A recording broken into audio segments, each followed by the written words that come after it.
On October 23, 2002, in Moscow, at around 9:05 p.m.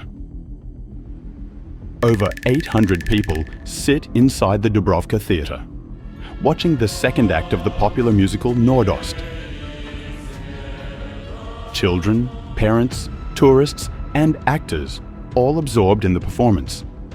But none of them know they are just seconds away from becoming part of one of the most terrifying hostage crises in modern Russian history. 40 to 50 heavily armed militants, both men and women, wearing black fatigues and explosive vests, storm the stage and begin shouting. Some spectators initially think it's part of the show, but it isn't. More militants enter from all sides of the theatre, including the upper levels. The attackers, members of the Chechen separatist group led by warlord Movsar Barayev, declare that the building is rigged with explosives. They demand a complete withdrawal of Russian forces from Chechnya. They make it clear that this is serious and that they are prepared to die and take everyone with them. Within minutes, Russian special forces, both military and police with emergency services, swarm the area. But they're faced with an impossible situation. Hundreds of innocent lives in the hands of militants who have nothing to lose. For the next 57 hours, the world watches in horror as Moscow becomes the stage for a deadly standoff. One marked by fear, uncertainty, and a final act that will leave over 170 people dead and hundreds more traumatized for life. The answer to why these Chechen militants were willing to die in a Moscow theater lies in a war that left a bad taste in the mouth for both Chechen Republic and for Russia. In 1994, the First Chechen War erupted. Russia, under President Boris Yeltsin, launched a military campaign to crush the separatist movement in Chechnya and bring the breakaway republic back under Moscow's control. The war was brutal: urban warfare, indiscriminate bombings, and mass civilian casualties. But after nearly 2 years of bloodshed, Russia pulled out. The Chechen fighters, against all odds, had won. Members of the 205th Motorized Brigade finally began the welcome journey home. Theirs was the last Russian combat unit to withdraw from Chechnya under a peace agreement signed in August. But victory brought no peace. Chechnya became a lawless state. Warlords and Islamic militants took control. Kidnappings, bombings, and violence surged. For Moscow, it was a ticking time bomb. Then, in 1999, a series of deadly apartment bombings struck Russian cities, killing nearly 300 people. The Kremlin blamed Chechen terrorists. Destruction was produced by a powerful explosive charge. Government authorities lay the blame sight unseen squarely on a Chechen terrorist attack. Vladimir Putin, newly appointed Prime Minister, vowed revenge. He launched what became the Second Chechen War, but this time there would be no retreat.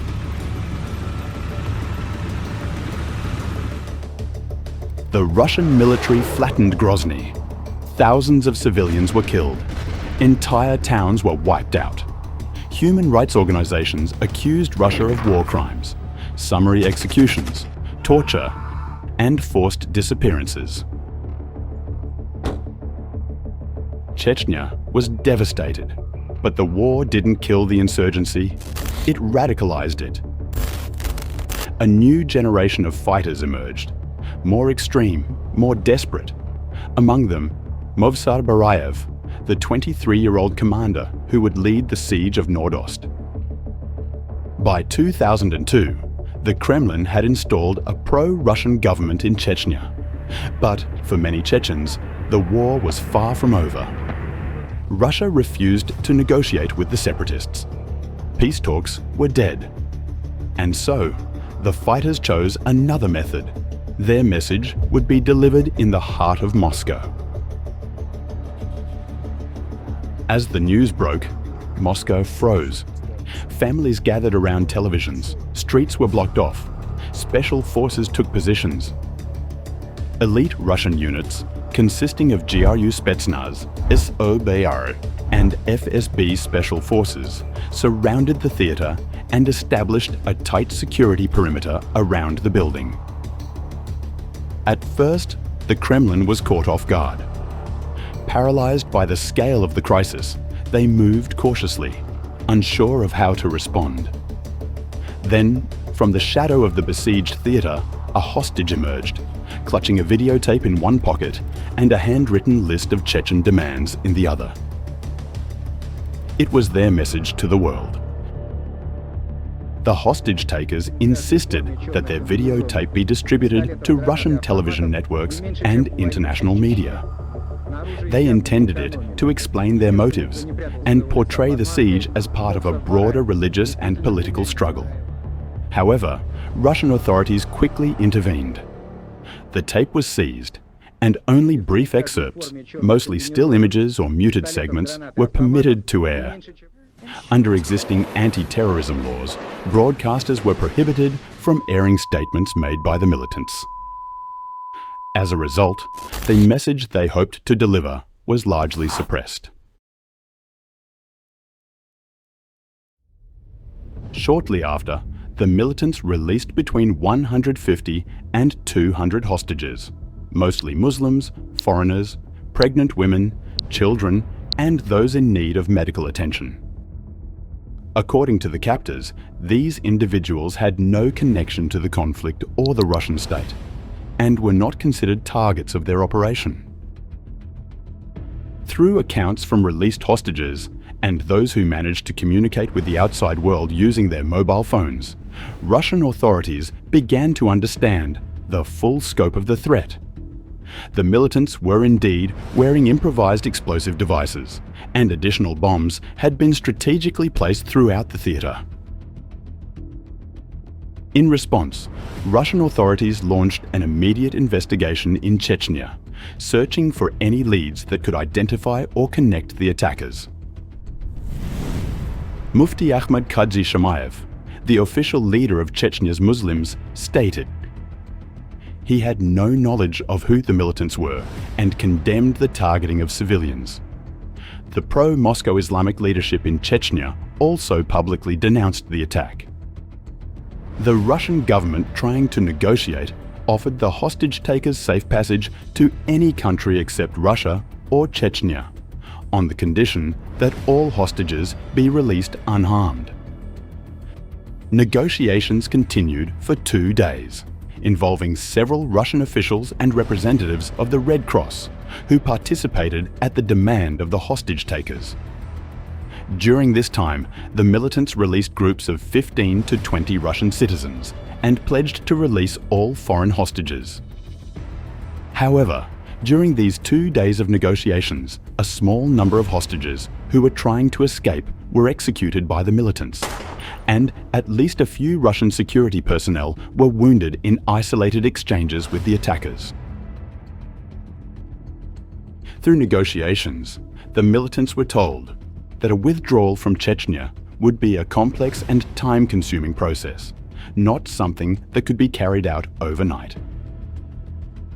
President Vladimir Putin, hardened by years of conflict in the region, refused to consider an immediate military pullback. In reality, a storming of the theatre had been planned from the very beginning of the crisis, but due to the high risk to the hostages, the operation was delayed until the early morning hours of October 26th, 3 days after the siege began. But Russian authorities knew they couldn't simply storm the theatre. Even with superior numbers and equipment, the risk was immense. The building was large, the number of armed militants significant, and, worst of all, the explosive devices placed throughout the Dubrovka Theater posed a catastrophic threat. A single detonation could destroy the entire structure and kill hundreds inside. They devised a plan that, in theory, could end the crisis without a direct assault. The strategy involved releasing a gas into the theatre's ventilation system, intended to render both the hostages and militants unconscious. The exact composition of the gas was never officially disclosed, but experts later identified its main components as fentanyl-based opioids. Specifically carfentanil and remifentanil, potent substances used in medical anesthesia, but extremely dangerous in uncontrolled doses. Although the gas was based on substances used in medical anesthesia, it posed a serious threat to everyone inside the theatre. In controlled environments, such compounds are safe only in very small doses and for brief exposure. However, Russian forces released a far higher concentration into the Dubrovka Theater. Inhaling such levels led first to unconsciousness, then to respiratory failure, and ultimately suffocation, unless immediate medical intervention was provided. What made the gas even more deadly was the secrecy surrounding it. In an effort to prevent further leaks, Russian authorities did not inform the doctors and paramedics on standby about the type of chemical used. As a result, medical personnel were unprepared to treat its effects. This lack of critical information cost lives. Many hostages, who might have been saved, died from respiratory failure simply because the proper antidotes and treatments were not administered in time. Initially, the militants mistook the gas for smoke, but soon realized they were inhaling a powerful chemical agent. One by one, both hostages and militants began to lose consciousness, collapsing on the stage and throughout the theatre. Some militants were prepared with gas masks, and a few hostages had respirators, but most were defenseless. In a panic, many militants fired blindly toward the Russian forces outside, mistakenly believing the assault had already begun. The militants ordered the hostages to lie down between the seats and warned that anyone who stood up would be shot immediately. After about half an hour, the gunfire finally ceased, plunging the theatre back into an eerie silence. It's 5 a.m., just half an hour after the pumping of gas in the building. A heavy silence hangs over the Dubrovka Theater. Inside, hundreds lie unconscious. Outside, between 40 and 100 elite Russian Special Forces operators wait in position, ready to break in. For a brief moment, everything is still. The city holds its breath. All eyes, every camera, are fixed on the main entrance. And then it begins. Suddenly, the sound of explosions and shattering glass echoed from all sides of the building. Russian Special Forces were breaching the Dubrovka Theater. Entry points included the roof, basement, main entrance, and multiple side doors. As the operators poured in, gunfire erupted from several directions. Room by room, hallway by hallway, Russian forces advanced, shooting anyone armed or perceived as a threat. The firefight continued for nearly an hour and a half. Eventually, the doors to the main auditorium were blown open. Within minutes, most of the militants inside, including those already unconscious, were shot and killed. According to some reports, isolated clashes continued in parts of the building for another 30 minutes before the operation was declared complete. Initial reports indicated that 3 militants were captured alive, while 2 others managed to escape the theatre during the chaos, but were apprehended shortly afterward. The remaining hostage takers, including the group's leader, Movsar Barayev, were killed inside the building during the assault.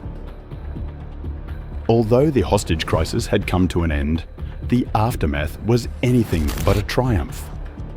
Around 7 a.m., following the final clashes, Russian forces began carrying the lifeless bodies of hostages out of the theatre, laying them in rows outside the building.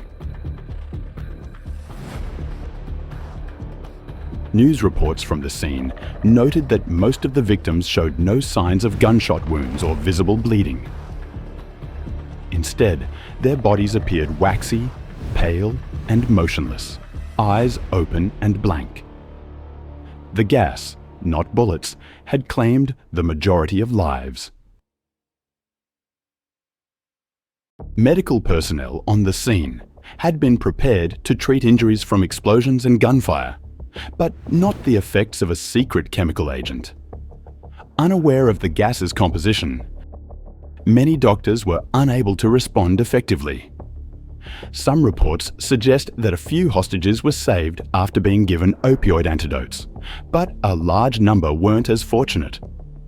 Without timely treatment, many succumbed to respiratory failure.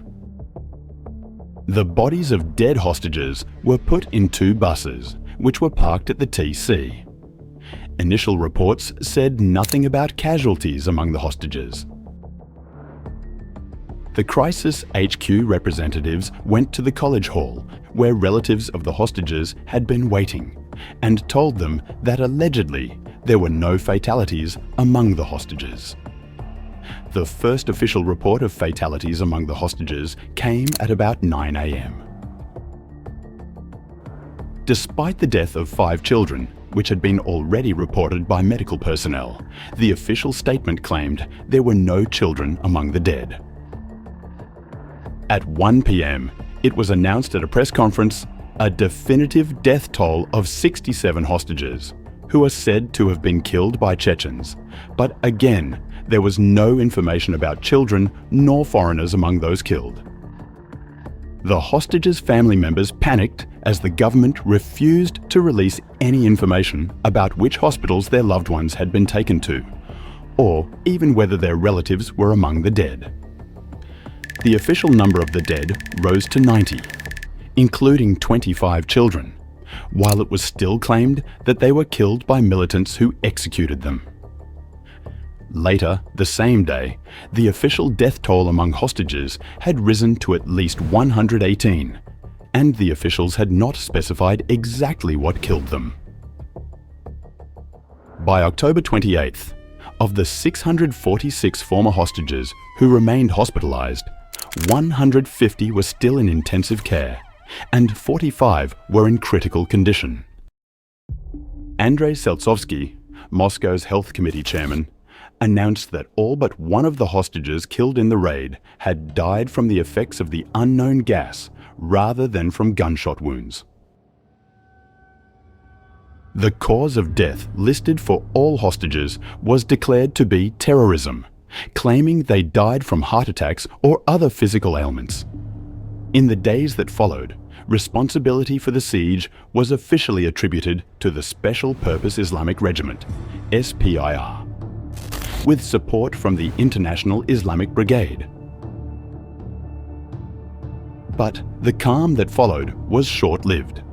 In the aftermath of the siege, the Russian state intensified its military operations in Chechnya, launching a sweeping crackdown aimed at dismantling militant networks. Those connected to the Nordost attack were hunted down and either captured or killed. The message from Moscow was clear. Such acts would be met with absolute force. The official death toll from the Nordost siege was reported as 130, but that number has been the subject of ongoing debate. Some independent sources believe the real figure is significantly higher, exceeding 200.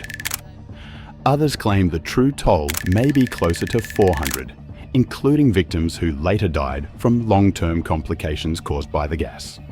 To this day, the exact number of lives lost remains a mystery. As people come to mourn the hostages who died, they're trying to come to terms with the idea they weren't killed by terrorists, but by the security forces' gas.